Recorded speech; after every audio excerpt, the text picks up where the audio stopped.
Oh, hey, everybody. Hi. So, this cutie pie is going to be in the vid with us today. He says hi. I actually came to the movie last night. He had a great time.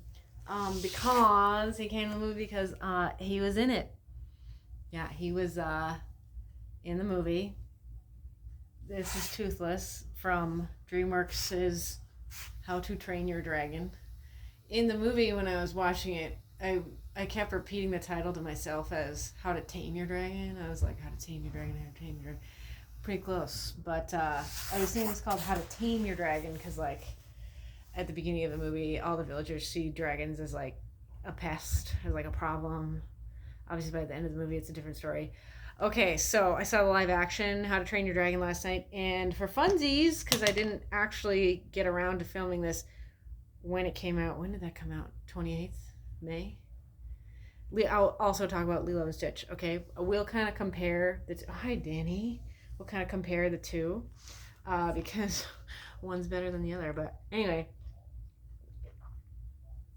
so not super long ago, I watched the original Lilo and Stitch, the original animated one, and it's dope. I also saw it in the theater when I was a kid, obviously. I'm trying to think. The only note I would really give that version is it made no sense that Jumba and Pleakley were not spotted as aliens. Like, all they had to do was put on human clothes and no one knew they were aliens. Like, realistically, Stitch wouldn't pass for a dog either, but, like, he much more looked like a dog than Jumba and Pleakley looked like humans. And I thought it was, and, like, Jumba is also, like, borderline the size of a rhinoceros. So, like, why would, like, a rhinoceros in human clothes, like, pass for a human? But I digress. Other than that, I would say perfect movie. The original animated Lilo and Stitch. Honestly. Okay. But first we're going to talk about How to Train Your Dragon. Even though I already talked about the original Lilo and Stitch. I quite liked How to Train Your Dragon. And the reason I need to also talk about Lilo and Stitch in this is because I almost have no notes for How to Train Your Dragon live action. No notes. Like, it's not even fun for me to talk about it because it's like it is fun for me to talk about, but it's like very brief. Like, there's not much you can say beyond, like, yeah, it's good, yeah, it was great, yeah, I enjoyed it, yeah, it was fun. But if I remember correctly, sorry, I haven't seen How to Train Your Dragon, the original one, in a very long time. When did that come out? 2009? 10? It doesn't matter. Because the live action one, I'm pretty sure, was shot for shot, like, live action-ified of the original CGI animated one, right? So that's what a remake is called, Disney. We'll get to Lilo and Stitch in a minute. I loved the live action How to Train Your Dragon. There were not as many people as I was anticipating. I thought there were going to be as many people there for this one as there were for Lilo and Stitch, but I was wrong. So what's cool about How to Train Your Dragon is, even though it's a remake of the animated movie, right, is I was kind of like racking my brain about this. I was like, okay, this is a cool movie that is a fantasy. The characters have very obvious, kind of cartoony, very specific costumes, wardrobes, right? And there are also very specific kind of cartoony sets too, right? It's kind of an interesting fantastical setting. And I was like, what other kids movie is there have we had where those three things are happening? Fantasy, cool costumes, cool sets, cool setting. I was like,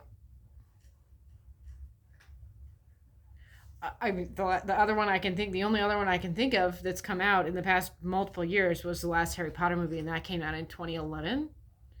So that was 14 years ago.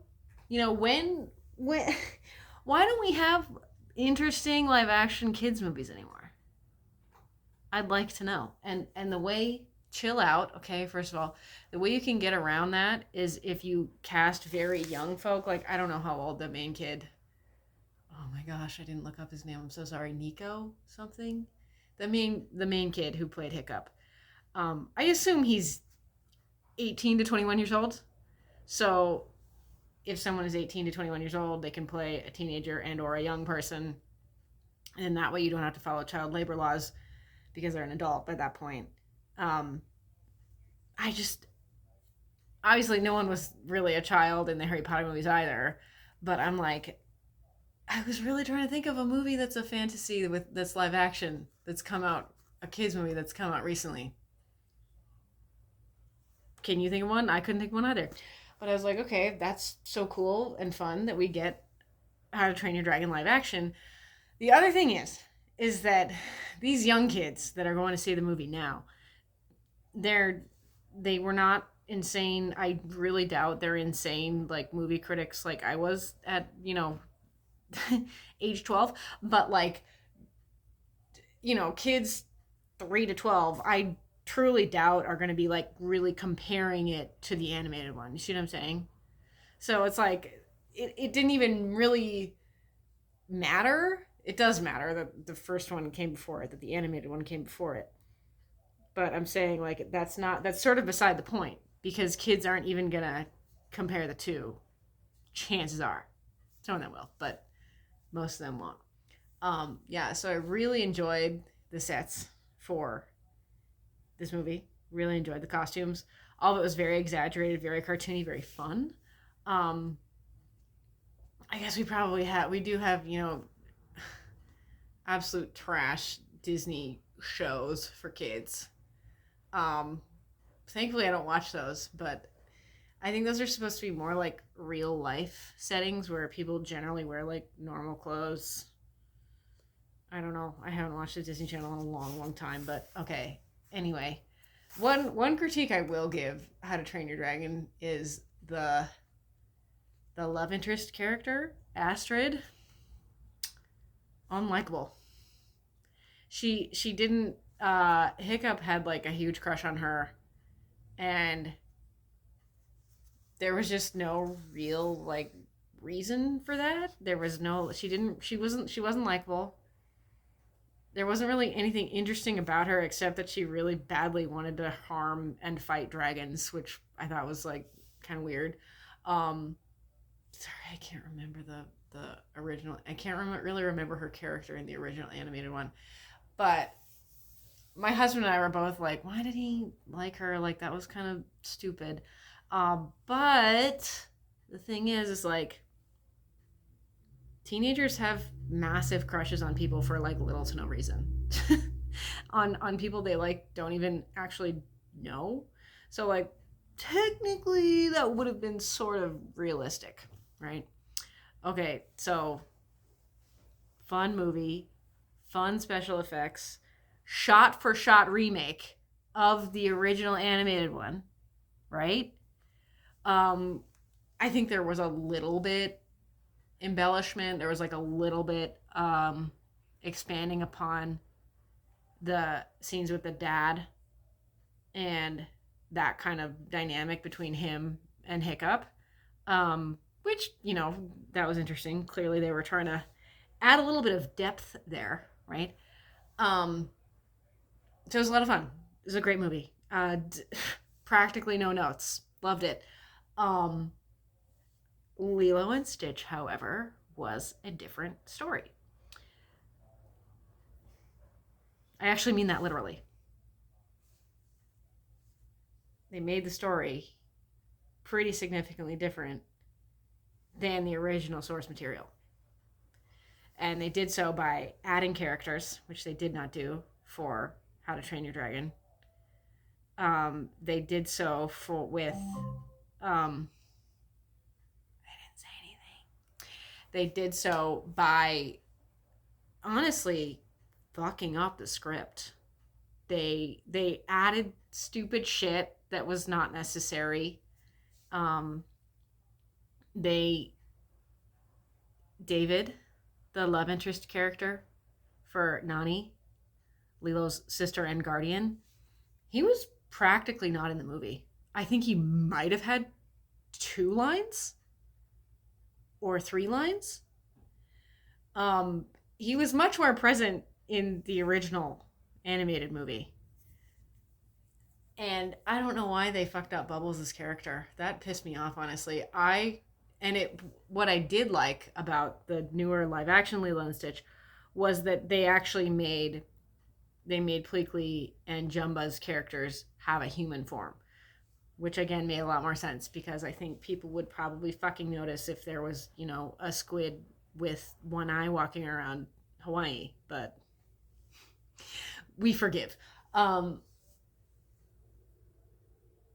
didn't like Zach Galifianakis as Jumba. I thought he was horrible. Honestly, it seemed like he absolutely didn't want to be there, and he just seemed like he was in a huge fucking sourpuss mood the whole time. So I don't know why they decided to go along with that. I actually love Zach Galifianakis. I think he's great, and this was just, you're not. The fact of the matter is you're just not always going to be on top of your game. I mean, maybe he didn't like the script. Maybe he didn't want to be in Hawaii. I don't know. I wasn't there. But that's not the only issue with this movie. I'm sorry. I didn't look up everyone's names before I hit record, and that is my mistake.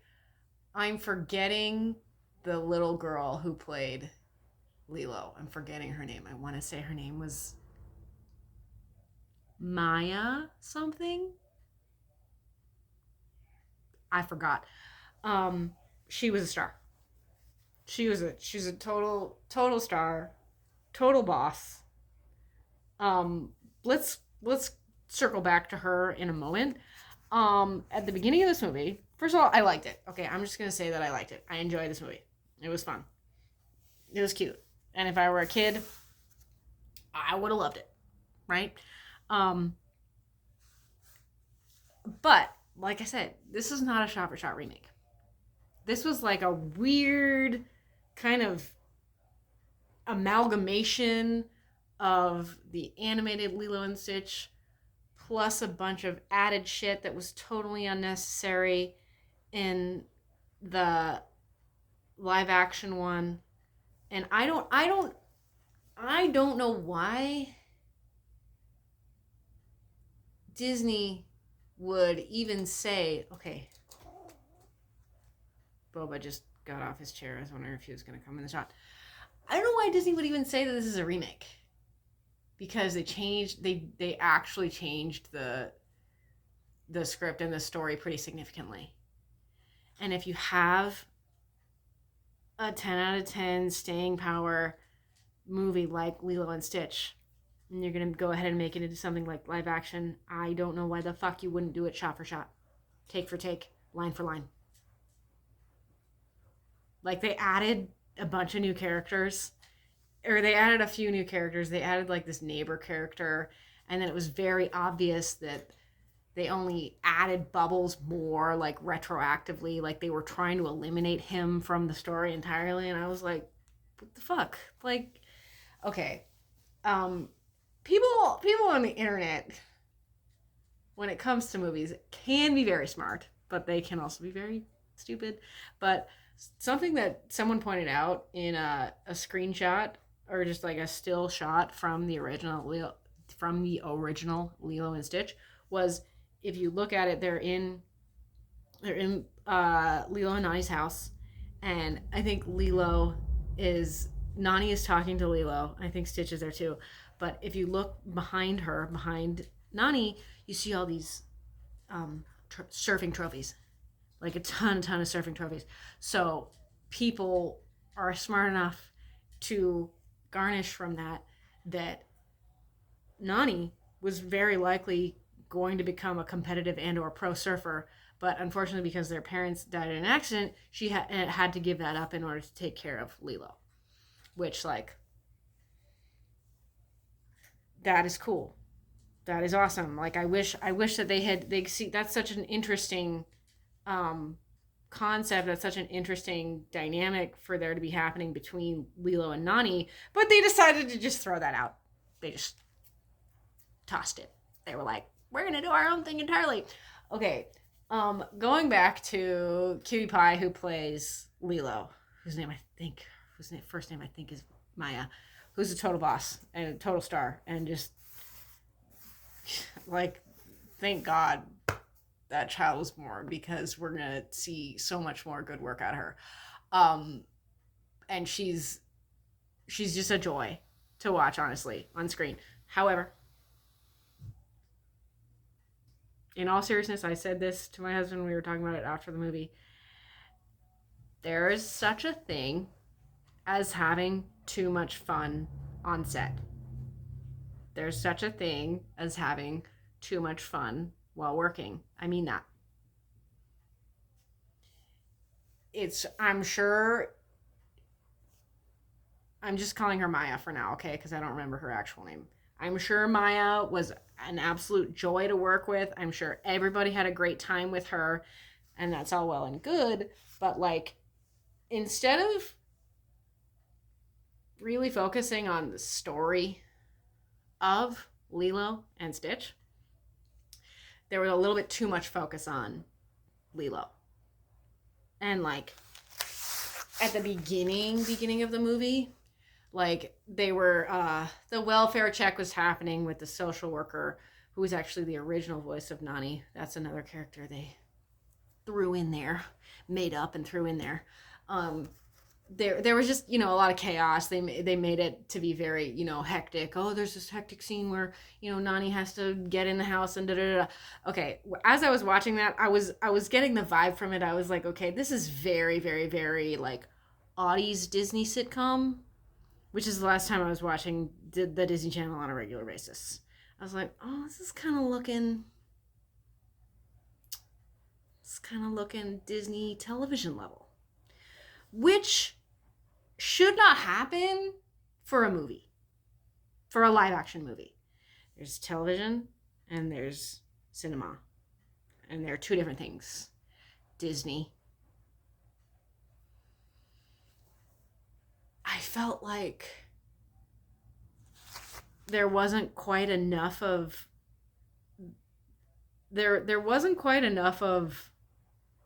Stitch. Like, there was and there wasn't. What's the most important line in Lilo and Stitch? You tell me. Ohana means family. That's right. They messed that up. They messed up that line in the movie. Like, the most important line in the entire movie. They fucked up the delivery in the live action. I'm like, okay. This movie was a good time. It was fun. It was cute. I liked it, but I'm just confused here because I just don't understand what Disney's goal is here. I honestly don't. Like I said a couple minutes ago, like, when was the last time we saw any live action kids movie that was a fantasy that had fun, recognizable costumes and sets?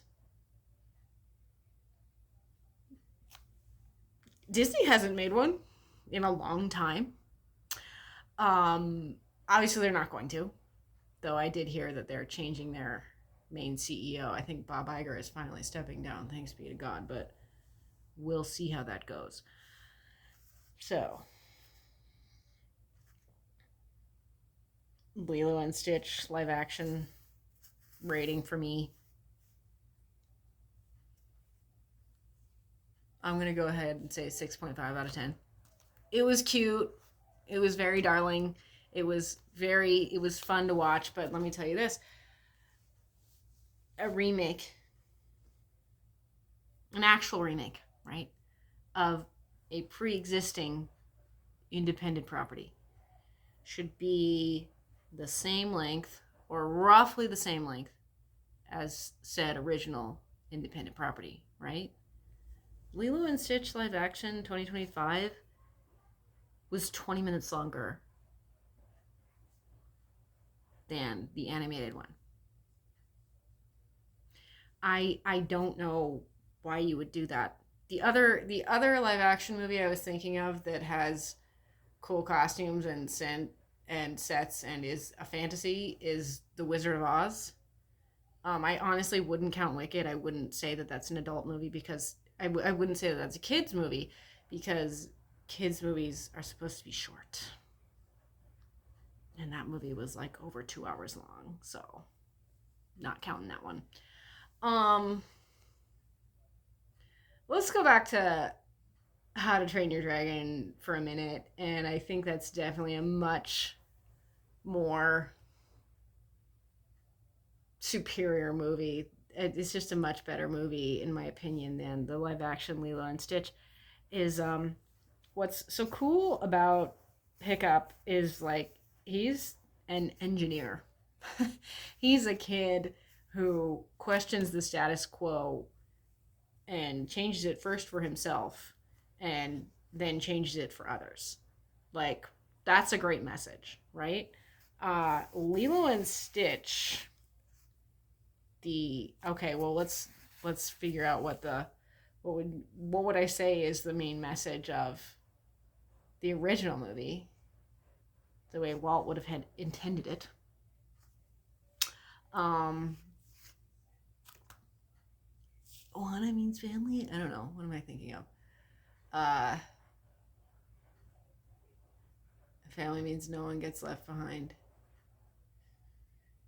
I would say the original messaging of the original Lilo and Stitch movie was that Lilo and Nani made it work with the help of Stitch, right?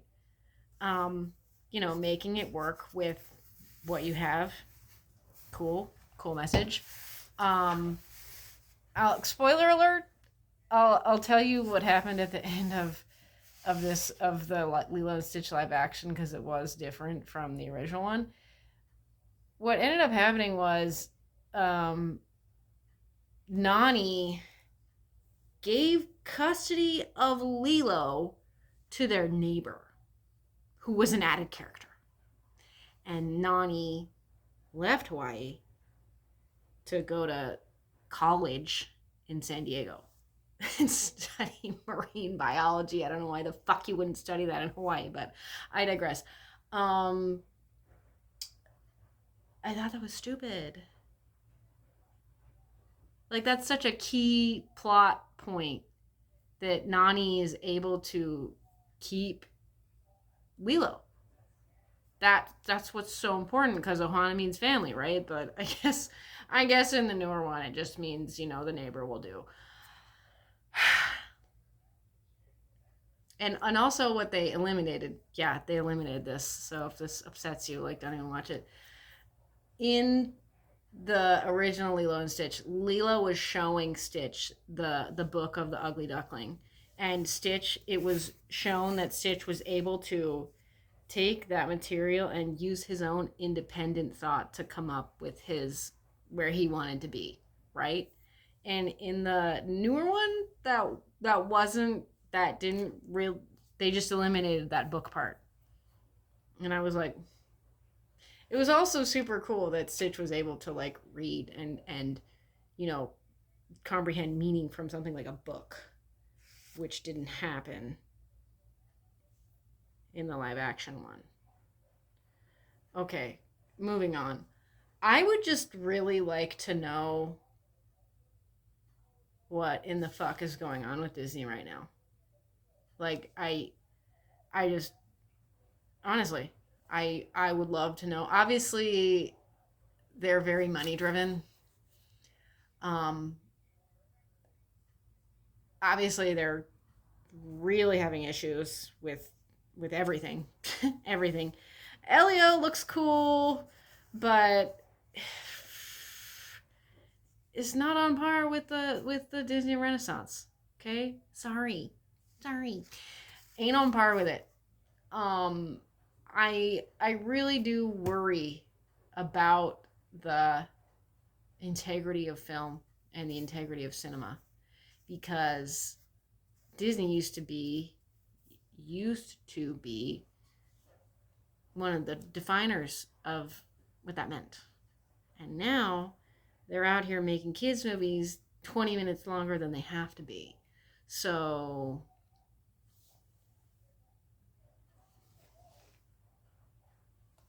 we're at a loss here. But I hope you enjoyed the video. Thanks for watching this long. Goodbye.